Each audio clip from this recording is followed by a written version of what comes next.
अस्सलाम वालेकुम नाज़रीन, सियासत टीवी के प्राइम टाइम में आपका खैर मक़दम है। मैं हूं मोहम्मद शौकत और सबसे पहले नज़र डालते हैं सुर्खियों पर। आरमोर में आज स्कूल्स को बंद रखते हुए एहतजाज दर्ज करवाया। बीजेपी वीएचपी बजरंग दल जैसी तंजीमों के खिलाफ सख्त कार्रवाई करने का मुतालबा। आरमोर वाक़े की SIT से तहक़ीक़ात कराई जाए, रुकन असम्बली राकेश रेड्डी का मुतालबा। स्कूल में तब्दीली मजहब की सरगर्मियों का इल्ज़ाम। इलेक्शन कमीशन वज़ीर आला के हक़ में काम कर रहा है, TRS सरबराह कविता का इल्ज़ाम। कोडंगल असम्बली हल्के में नकली वोटरों के बारे में उठाए सवाल। तेलंगाना को RSS की तजुर्बेगाह बनाया जा रहा है, मजलिस बचाओ तहरीक अमजदुल्ला खान का इल्ज़ाम। कहा रेवंत रेड्डी की नर्म हिंदुत्व पॉलिसी खतरनाक, आरमोर वाक़या तशवीशनाक। SIR मुहिम के लिए कांग्रेस की निगरानकार कमेटी, पार्लिमानी हक़ों के कोऑर्डिनेटर्स का तकर्रुर। सदर प्रदेश कांग्रेस महेश कुमार गौड़ ने खुसूसी मॉनिटरिंग कमेटी दी तश्कील। मुंबई में मुहर्रम के जुलूस के दौरान जहरीले कैप्सूल की तकसीम पर मुस्लिम उलमा व कायदीन का इजहार तशवीश, सख्त कार्रवाई का किया मुतालबा। आसाम और अरुणाचल प्रदेश में सैलाब ने मचाई तबाही, पुल और सड़कें तिनके की तरह बह गए। आइंदा 24 घंटे इंतहाई नाजुक। और राम मंदिर फंड से ना दिया, सुप्रीम कोर्ट ने फौरी समाज से किया इनकार। कहा इतनी भी जल्दी क्या है। तो नाज़रीन, ये थी सुर्खियां। बढ़ते हैं खबरों की तफसील की जानिब। आरमोर के भारत चंद्रा स्कूल के प्रिंसिपल आमिर खान पर हुए मुबैना हमले के खिलाफ आज निज़ामाबाद प्राइवेट स्कूल एसोसिएशन की जानिब से अक़लियती इलाके में वाक़े स्कूल्स को बंद रखते हुए एहतजाज दर्ज करवाया और मुख्तलिफ तंजीमों से वाबस्ता अफराद ने रजवानी में दरख्वास्त गुजारी करते हुए आमिर खान के खिलाफ हमला करने वाले BJP, विश्व हिंदू परिषद, बजरंग दल जैसी तंजीमों पर सख्त कार्रवाई करने का मुतालबा किया। BRS अक़लियती सेल के सदर नवीद इकबाल ने प्रजावानी में आज दरख्वास्त गुजारी करते हुए बताया है कि उर्दू मुल्क की ज़ुबान है, ये कोई दूसरे मुल्क से नहीं आई है, लेकिन आज चंद फ़िरका परस्त तंजीमों की जानिब से उर्दू के साथ सौतीला सलूक किया जा रहा है, जो सरासर गलत है। उन्होंने इस वाक़े में मुलव्विस तमाम अफराद के खिलाफ सख्त कार्रवाई करने का मुतालबा किया।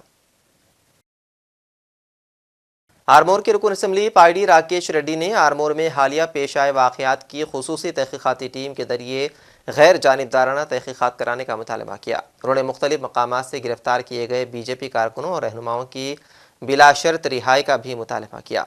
हिंदू तंजीमों की जानिब से निकाली गई रैली में शिरकत के लिए हैदराबाद से आरमोर रवाना होने वाले राकेश रेड्डी को पुलिस ने भिकनौर टोल प्लाजा पर रोक लिया और बाददा कामारेड्डी में वाक़े MLA कैंप ऑफिस मुंतकिल कर दिया।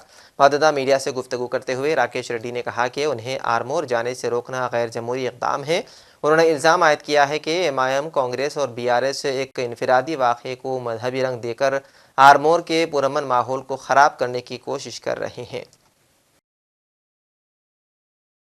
मजलिस बचाओ तहरीक के तर्जुमान अमजदुल्ला खान ने ज़िले निज़ामाबाद के आरमोर में भरत चंद्रा हाई स्कूल के प्रिंसिपल इमरान आमिर खान पर मुबैना तौर पर RSS और BJP कारकुनों के हमले की शदीद मदम्मत करते हुए कहा कि यह वाक़या तेलंगाना में बिगड़ती हुई अमन व अमान की सूरत हाल की अक्कासी करता है। उन्होंने कहा कि हमला पुलिस इंस्पेक्टर और सब इंस्पेक्टर की मौजूदगी में पेश आने के बावजूद फौरी कार्रवाई न होना इंतहाई तशवीशनाक है।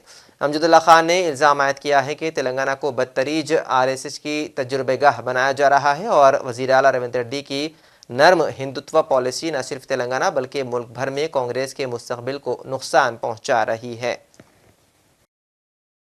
ऑल इंडिया स्टूडेंट्स फेडरेशन ने आज Telangana state council of higher education के दफ्तर के रूबरू मुबैना तौर पर फ़ीसों के इस्तेहसाल, मैनेजमेंट कोटे की सीटों की फ़रोख्त और प्राइवेट इंजीनियरिंग कॉलेजों में तालीमी मियार की कमी के खिलाफ एहतजाजी मुजाहिरा किया गया। तलबा तंजीम ने कई अहम मुतालबात उठाए हैं, जिनमें प्राइवेट इंजीनियरिंग कॉलेजों में ज़ायद फ़ीस वसूल को रोकना, काउंसलिंग के ज़रिए ही कैटेगरी की सीटें भरना, मैनेजमेंट कोटे की सीटें लाखों रुपए में फ़रोख्त करने वाले कॉलेजों को ब्लैक लिस्ट करना और मुनासिब तालीमी मियार बरकरार ना रखने वाले इदारों को सील करना शामिल है। कोडंगल असम्बली हल्के में जहां तकरीबन 33,000 डुप्लिकेट वोट हैं, जो कि इंतखाबी नताइज को मुतासर करने के लिए TRS सरबराह कविता ने काफ़ी है। प्रेस कॉन्फ्रेंस में कहा कि गुज़िश्ता 1.5 साल में सिर्फ 808 वोटों को हदफ किया गया है। इसके साथ ही बोधन असेंबली हल्के से तकरीबन 7000 वोटों को हटा दिया गया है। कविता ने कहा कि ये तजाद संगीन सवालात को जन्म देता है। इससे ये शकूक पैदा हो रहे हैं कि आया इलेक्शन कमीशन वज़ीर आला के हक़ में काम कर रहा है। इलेक्शन कमीशन उन खदशात का जवाब दे और मुकम्मल तफसीलात आवाम के सामने ज़ाहिर करे। कांग्रेस कायद कोमट रेड्डी ने कहा कि कांग्रेस एक पायदार शनाख्त के साथ पार्टी है। ये कोई पार्टी नहीं है जो हर दूसरे लम्हे अपना नाम तब्दील करे। ये दूसरे दिन TRS थी, आज BRS है, परसों क्या होगा, आज RS शायद HRS का मतलब है हरीश राव राष्ट्रीय समिति। और ये सोचना कि आपकी पार्टी जो टोपी के ख़तरे पर अपने नाम बदलती है, क़ियास है कि कांग्रेस को सियासत सिखाएगी। मुझे नहीं मालूम कि हंसूं या रोऊं। మేము ఇంకొంచెం ముందుకు పోయి దాన్ని డిగ్ చేయడం జరిగింది. ఆ డిగ్ చేసినప్పుడు మాకు వచ్చిన విషయం ఏంటంటే ఇది కూడా మళ్ళీ ఎన్నికల సంఘానికి మేము విత్ ప్రూఫ్ కంప్లీట్గా ఇవ్వడం జరుగుతుంది. మాకు వచ్చిన రిపోర్ట్ ఏంటంటే విత్ ఇన్ కొడంగల్లో మేము ఫొటోస్తో వెరిఫై చేసినవి 1000 ఉన్నాయి. మీకు ఆ 1000 కూడా సబ్మిట్ చేస్తాం. కలర్ ఫొటోస్తోని మేము వెరిఫై చేసినాము. With in Kodangal 22,433 duplicate oats ఉన్నాయి. అంటే డబుల్ ఓట్స్ 22,433. ఎగ్జాంపుల్ మీకు చూపిస్తున్నాను నేను. కలర్ ప్రింట్అవుట్ మేము with photos door to door మాన్యువల్గా ఎన్నికల కమిషన్ డేటాలోంచి తీసింది. ఈ 2 ఫోటోలు మీకు సిమిలర్గా కనబడుతున్నాయి. ఈ 2 ఫొటోస్ సిమిలర్గా ఉన్నాయా? Extremely similar, completely similar photos. మీకు 1000 ఉన్నాయి. ఎంతమంది కావాలంటే అవి ఇస్తాం. మొత్తం సిమిలర్ ఫొటోస్. సో మాకు ఇంకొంచెం క్యూరియాసిటీ వచ్చింది. ఎందుకంటే అంతకుముందు 2018లో కొడంగల్లో ఉన్న ఓట్లు, 2023లో కొడంగల్లో ఉన్న ఓట్లు దాదాపు 30,000 ఒకటేసారి పెరిగినాయి. అరే ఇన్నిగానం ఓట్లు ఎట్లా పెరుగుతాయని చెప్పి కొడంగల్ పక్కన కర్ణాటకలో సేడం అని ఒక కాన్స్టిట్యున్సీ ఉంటుంది, జస్ట్ పక్కనే. ఆ సేడం కాన్స్టిట్యున్సీ నుంచి కంపేర్ చేసి ఓటర్ లిస్ట్ చూసినాం. అంటే వాళ్ళే కర్ణాటక వాళ్ళే మాకు ఫోటోలు రాలేదు, కొడంగల్ వాళ్ళేమో మన వెబ్సైట్లో ఫొటోస్ ఉన్నాయి. ఆ సేడమును కొడంగల్ కంపేర్ చేస్తే name to name, age to age, gender to gender same ఉన్నవి 11,000 ఓట్లు ఉన్నాయి సెడం అండ్ కొడంగల్. సో ఇప్పుడు ఓవరాల్గా కొడంగల్లో ఉన్న డూప్లికేట్ ఓట్లు ఏంటంటే Kodangal to Kodangal 22,000, Sedam to Kodangal 11,000, total కలిపితే 33,433, 33,433 డూప్లికేట్ ఓట్లు కొడంగల్ నియోజకవర్గంలో ఉన్నాయి. మన ముఖ్యమంత్రి గారు మొన్న గెలిచిన మార్జిన్ ఎంత? 32,532. అంటే ఒక ఎన్నికల రిజల్ట్ను ప్రభావితం చేసేంత డూప్లికేట్ ఓట్లు ఉన్న కాన్స్టిట్యున్సీ ముఖ్యమంత్రి కాన్స్టిట్యున్సీలో. वज़ीर आला रविंद्र रेड्डी ने कहा है कि मुझे इस बात से कोई फ़र्क नहीं पड़ता है कि कौन खुदकुशी करता है या कौन रास्ते में खड़ा होता है। मैं मूसा के मंसूबे को मुकम्मल करूंगा। मूसा नदी प्रोजेक्ट के बारे में दिया गया बयान इन दिनों बहुत ज़्यादा वायरल हो रहा है। ఒట్టేసి చెప్తున్నా, మూసి పూర్తి చేస్తా. ఎవడు వచ్చినా, ఎవడు అడ్డం పడ్డా, ఎవడు ఆత్మహత్య చేసుకున్నా మూసీలేసి తొక్కుతా, మూసీ నది ప్రక్షాళన చేస్తా. सदर प्रदेश कांग्रेस महेश कुमार गौड़ ने रियासत में फहरिस्त राय दहिंदगान पर खुसूसी नजरसानी यानी कि SIR मुहिम के दौरान इलेक्शन कमीशन से बेहतर इश्तिराक के लिए खुसूसी मॉनिटरिंग कमेटी तश्कील दे दी है। P राजेश कुमार को Telangana Pradesh Congress committee election commission coordination committee का सदर नदीशिन मुकर्रर किया है। वो SIR मुहिम के ज़िमन में तमाम उमूर पर इलेक्शन कमीशन से तालमेल करेंगे। कांग्रेस पार्टी की जानिब से मुहिम में हिस्सेदारी और असेंबली हल्के जात की सतह पर कामों की निगरानी के लिए G वेणुगोपाल को जिम्मेदारी दे दी गई है। महेश कुमार गौड़ ने पार्लिमानी हल्के जात की सतह पर कंट्रोल रूम और कोऑर्डिनेटर्स का तकर्रुर किया है जो SIR मुहिम में आवाम से ताउन करेंगे। मुंबई में मुहर्रम के जुलूस के दौरान जहर आलूद कैप्सूल तकसीम किए जाने के मामले पर मुस्लिम उलमा और कायदीन ने गहरी तशवीश जाहिर की है। उलमा और कायदीन का कहना है कि एक संगीन मामला है और खातियों को इसकी कड़ी सज़ा मिलनी चाहिए। याद रहे कि मुहर्रम के जुलूस के दौरान किसी ने कैप्सूल तकसीम किए थे और उन कैप्सूल के खाने से लोग बीमार भी पड़ गए थे। मर्डर की भी सज़ा हो सकती है और इसका ताल्लुक कोई भी मज़हब से नहीं है बल्कि ये क्रिमिनल एक्टिविटी है और उसी के तहत उसको सज़ा होनी चाहिए। देखिए, बम्बई में रोज़ आशूर जुलूस निकल के बाबर अली के इमामबाड़े बोरी महल्ला पाकमोटिया स्ट्रीट से जा रहा था। जुलूस जेजा हॉस्पिटल होता हुआ मजगांव में रहमताबाद कब्रिस्तान है, वहाँ मजगांव में एक मजलिस होती है, मजलिस शाम गरीबा, जो सिंस 1912 सिंस 1912 से हो रही है। तो उस मजलिस को मैं ख़िताब करता हूँ, मैं ही पढ़ता हूँ। तो उस जुलूस में बाकायदा एक फयाज प्रेम जी नामे शख्स ने बाकायदा कैप्सूल, उसमें जहर पूरी तरीके से भर के उसने कैप्सूल मजमे में बांटना शुरू किया और उसको खाने से कई लोग बहुत तेज़ी से बीमार होने लगे। थोड़े ही लोग थे जिन्होंने खाया था, उन्हें हबीब हॉस्पिटल में लाके एडमिट किया गया। इसके अलावा वहाँ के ऊपर एकदम से अफरा तफरी का माहौल तो हुआ नहीं, मगर पूरी तरीके से पुलिस अलर्ट मोड पे आई और पुलिस ने फयाज प्रेम जी को गिरफ्तार कर लिया। हमारी मांग ये है कि खाली फयाज प्रेम जी इसका मोहरा है, इसके पीछे जो लोग मुलविस हैं उनको गिरफ्तार करना चाहिए, क्योंकि ये पड़ोसी मुल्क में होता है। जुलूसों में बिलास कर देना, मानव बम पहुंच जाते हैं, जीप लेके दौड़ा देते हैं जुलूस के रास्ते में। लिहाजा ये पूरी तरीके से पड़ोसी मुल्क का कल्चर हिंदुस्तान में दाखिल हो रहा है। गवर्नमेंट ऑफ इंडिया कानों में कलवा तेल डाले बैठी है और इस तरीके की हरकतें हो रही हैं।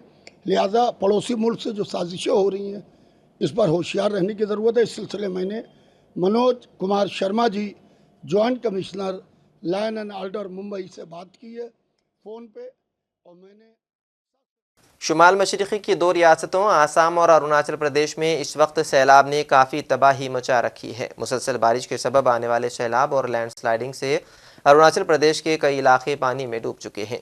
सामने आ रही खबरों के मुताबिक कई सड़कें और पुल तिनके की तरह बह गए हैं, जिससे मुकामी लोगों को मसाइल का सामना करना पड़ रहा है। कई रिहायशी इमारतों को भी शदीद नुकसान पहुँचा है। अरुणाचल और आसाम के कई अदला सैलाब और बारिश से मुतासिर हुए हैं। आइंदा 24 घंटों में मजीद बारिश का इम्कान जाहिर किया गया है, यानी हालात बद से बदतर हो सकते हैं। वहीं दूसरी जानिब आसाम की सूरत हाल भी ख़राब है। यहाँ के 6 अदला सैलाब की जद में हैं। रियासत में मुसलसल शदीद बारिश के इस पहली लहर से 6 अदला में 22,000 से ज़्यादा लोग मुतासिर हुए हैं। जितना गांव है लुहिजान, लुहितपुर लेके राभा काठनी, पतारी बस्ती, ये सब स्थानीय होके मैंने जितना देखा है बारिश में सारा क्षतिग्रस्त हुआ है। और ये क्षतिग्रस्त के लिए हमने सरकार को आह्वान करेगा कि क्षतिग्रस्त लोग को बान हाइज देने के लिए, और जितना आदमी है उन लोगों की भी मदद के लिए हम लोग कोशिश करें। अभी कहाँ पे बाढ़ हो रहा है? यहाँ में आपका लुहिजान, लुहितपुर, तारी बस्ती और बेरा जोलडुबी, राभा काठनी, सिले, ऐसा करके बहुत सा गांव बान क्षतिग्रस्त हुआ है। कब से हो रहा है? कल रात से बारिश अरुणाचल में ज़्यादा बारिश होने के में ये बान आया है, और ये बान आने के बाद सारा गांव क्षतिग्रस्त हुआ है। ये सिले नदी और ये लेकू नदी से बान आया है, और ये बान के हम लोग का जितना गांव का आदमी है सबका ये क्षतिग्रस्त हुआ है बान में। खाने का थोड़ा तकलीफ हुआ है। गरु या ये भैंस, छागल, ये जितना मुर्गी, जितना सामान है सब क्षतिग्रस्त हुआ है। और हम लोग सरकार से अपील करेगा कि जल्द से जल्द राहत के लिए। मशहूर आलिम दीन और ख़तीब मौलाना सुलेमान हुसैनी नदवी का 29 जून को अलसुबह लखनऊ में इंतकाल हो गया। ये खबर जैसे ही सोशल मीडिया प्लेटफॉर्म्स के ज़रिए लोगों तक पहुंची, रंजो आलम का माहौल पैदा हो गया। ख़ानदानी ज़राए के हवाले से सामने आई कुछ रिपोर्ट्स में बताया जा रहा है कि वो कुछ अरसे से अलील थे और आज 72 साल की उम्र में दुनिया से गुजरने के बाद वो खालिक़ हकीकी से जा मिले। मौलाना सुलेमान हुसैनी नदवी के इंतकाल की खबर फैलते ही हिंदुस्तान और बैरून हिंदुस्तान के इल्मी, दीनी और समाजी हलक़ों में गम की लहर दौड़ गई। मुख्तलिफ़ दीनी इदारों, उलमा, दानिश्वरों और सियासी शख्सियात, खुसूसन मरहूम के शागिर्दों की जानिब से ताज़ियती पैगामात का सिलसिला शुरू हो गया है। सामने आ रही जानकारी के मुताबिक उनकी नमाज जनाजा आज बाद नमाज असर मलिहाबाद में अदा की गई। राम मंदिर के फंड में गबन का मामला सुर्खियों में है। इस दरमियान सुप्रीम कोर्ट ने 29 जून को नजराना या अतियात में मुबैना गबन की गैर जानिबदाराना जाँच का मुतालबा करने वाली अर्जी पर फौरी समाअत से इनकार कर दिया है। जस्टिस MM सुंदरेश और जस्टिस शेल नागू की बेंच ने कहा है कि इस मामले की समाअत मौसम गर्मा की तातील के बाद होगी। जल्द समाअत के मुतालबे पर अदालत उद्मा ने तबसरा करते हुए कहा कि आसमान नहीं टूट पड़ेगा, इतनी जल्दी क्या है। कोलंबो में ट्रैक टू हिंद पाक डायलॉग के बारे में पूछे जाने पर सेक्रेटरी खारजा विक्रम मिश्री का कहना है कि मैंने रिपोर्ट्स देखी है, मैं उनसे वाकिफ़ हूँ। इस किस्म के दर्जनों वाक़यात पूरी दुनिया के दर्जनों मकामात पर मुख्तलिफ मवादात पर होते हैं। उन तकरीबात में कोई नई बात नहीं है, कोई ख़ास बात नहीं है। जहाँ तक हमारा ताल्लुक़ है, उन तकरीबात के बारे में जहाँ तक हमारा ताल्लुक़ है, ये निजी पार्टियों के ज़रिए मुनक़िद किए जाने वाले सरकारी प्रोग्रामों के हवाले से कुछ भी नहीं है। What I would say is that firstly, look, dozens of these kinds of events take place in dozens of places around the world on a whole variety of subjects. So there's nothing new, nothing special about these events. Secondly, as far as we are concerned, these are private events organized by private parties. There's nothing official about them as far as we are concerned. I mean, obviously, I cannot speak for the government of Pakistan, but as far as the government of India is concerned, there is no official participation, no official support or involvement in these visits. Should be obvious, therefore, that anybody from India who is participating in these events, whether it is retired diplomats, retired military officials, members of civil society, who are all distinguished individuals in their own right, that they, when they participate in such events, they speak for themselves and they represent their own point of view. They do not in any way, they cannot in any way represent the view of the government of India. So that's the other important thing to keep in mind. And thirdly, we really take no cognizance of these events. They really don't hold much value. Europe भर में शदीद गर्मी की लहर के बायस 21 जून से अब तक 1300 से ज़ायद इजाफी अमवात रिकॉर्ड की गई है। इस हफ्ते यूरोप के मुख्तलिफ हिस्सों में दर्ज हरारत 40 डिग्री सेंटीग्रेड से तजावुज़ कर गया है, जिसके बायस अस्पतालों और रेस्क्यू इदारों पर दबाव बढ़ गया है और इमरजेंसी कॉल्स में नुमाया इजाफा हुआ है। It's not very convenient for people and not expected at all. And they close it's very not good time, so it closes at 4. So I think even if you are doing it due to the heat, you would rather close it before the 12, for example, and close it until the 5, and then open it again so people can visit it in the evening when it's not that hot outside. A lot of things got shut down, so it was really disappointing. It's my first time ever on the European continent. It's my first time in Paris. We were lucky that I had booked tickets for 11:30 today for the Louvre because they're closing at 4. And the last entry was at 2 p.m. So many people who've traveled from around the world aren't getting to see the sights that Paris has to offer because of this heat wave, and it's dangerous. और आखिर में सुर्खियों पर एक और नजर। आरमोर में आज स्कूल्स को बंद रखते हुए एहतजाज दर्ज करवाया। बीजेपी, वीएचपी, बजरंग दल जैसी तंजीमों के खिलाफ सख्त कार्रवाई करने का मुतालबा। आरमोर वाक़े की एसआईटी से तहकीकात कराई जाए, रुकन असम्बली राकेश रेड्डी का मुतालबा। स्कूल में तब्दीली मजहब की सरगर्मियों का इल्ज़ाम। इलेक्शन कमीशन वज़ीर आला के हक़ में काम कर रहा है, टीआरएस सरबराह कविता का इल्ज़ाम। कोडंगल असेंबली हल्के में नकली वोटरों के बारे में उठाए सवाल। तेलंगाना को आरएसएस की तजुर्बेगाह बनाया जा रहा है, मजलिस बचाओ तहरीक अमजदुल्ला खान का इल्ज़ाम। कहा रेवंत रेड्डी की नर्म हिंदुत्व पॉलिसी खतरनाक, आरमोर वाक़या तशवीशनाक। एसआईआर मुहिम के लिए कांग्रेस की निगरानकार कमेटी, पार्लिमानी हक़ों के कोऑर्डिनेटर्स का तकर्रुर। सदर प्रदेश कांग्रेस महेश कुमार गौड़ ने खुसूसी मॉनिटरिंग कमेटी दी तश्कील। मुंबई में मुहर्रम के जुलूस के दौरान जहरीले कैप्सूल की तक़सीम पर मुस्लिम उलमा व कायदीन का इज़हार तशवीश, सख्त कार्रवाई का किया मुतालबा। आसाम और अरुणाचल प्रदेश में सैलाब ने मचाई तबाही, पुल और सड़कें तिनके की तरह बह गए। आइंदा 24 घंटे इंतहाई नाजुक। और राम मंदिर फंड्स से ना दिया, सुप्रीम कोर्ट ने फौरी समाअत से किया इनकार। कहा इतनी भी जल्दी क्या है। तो नाज़रीन, सियासत टीवी के प्राइम टाइम में फ़िलहाल इतना ही। मज़ीद अपडेट्स के लिए आप बने रहिए सियासत टीवी के साथ। फ़िलहाल मुझे दें इजाज़त। खुदा हाफिज़।